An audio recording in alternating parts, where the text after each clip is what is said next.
Hi, it's me again with Corel tips and tricks. The other day I made a video on this Mitsubishi, I can't say the word, logo. And I stated in that video that you could make it with a star, and this is going to be part two. But if you turn your star, and I'm going to put this on like 33, six-sided star. Look at that. Now, before I would do it, I would test it out to make sure that 33 is about right. And you can see that those lines are perfectly aligned. And then all you have to do is take 2-point lines and go from basically the short part of the star on the inside. And look at that. I actually did them in blue earlier. Let's go ahead and do them in red. And let's tell you what, always smart to group this together, Control G, and then take the Smart Fill tool, set on red, and just make that design, and then you can get rid of your star. Now, my first way in part one was probably faster, but this is just another way of doing something. And this might be cool to play with. Let's group that together and group that together. Matter of fact, let's make them both. I shouldn't go here in case it doesn't work. And let's rotate this guy, I'm going to say 60 degrees, and put it in here. That way you're kind of perfect. And you would never probably do this, but you could keep going, and it snap to, and I don't have that one perfect.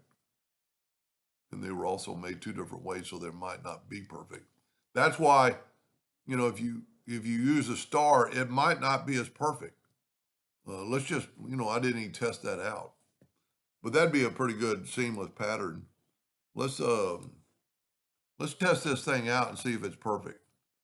So I'm going to fill that one in, and that one in. And I'm going to left click, right click. I'm going to weld it together so they're together. I didn't select them all. Weld that together. Now let's go Control D. Here's another thing is non-rotatable. And let's rotate it 60 degrees. And let's see if we're off. That's pretty much dead on. I don't see any double lines. So a while ago, I must have just been snapping too wrong. Because you could rotate one of them 30 degrees. I guess you'd have to go more than maybe 60. Well, let's just tell you what, let's mirror that. And you could put that in there.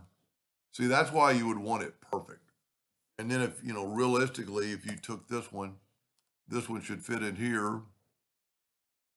And you could color these, you almost have to color them before you really do it, because you're going to,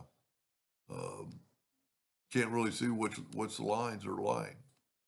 And, I don't know where I'm going with this. It was just an idea, but if you took, 3 different colors, and you'd have a cube there, and, you could let's just play with this real quick and get the interactive fill tool and bring that down to black. And I'm not saying you would ever do this, but now see what I did there? I didn't have this one picked.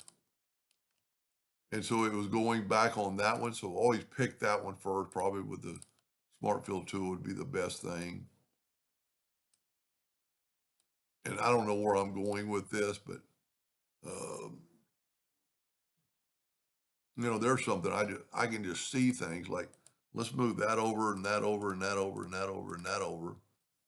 And let's weld these first ones together. And let's take these and group them together and Control D to make a duplicate and have them rotate from the center of this guy. I'm going to guess 60 degrees. No, that's going to be overlapping. But see, you get something totally different. We are overlapping. Some of them are gone, but, there's just, Corel if you play with it enough, it's off the chart. But anyway, this is why I decided to do that. You could make that same logo with a six-sided star. And the only reason I decided to do it because I mentioned that the other day in the video. Anyway, and if you didn't watch part one, you need part one. It's not named part one because I didn't know I was going to make a second video. Thank you for watching.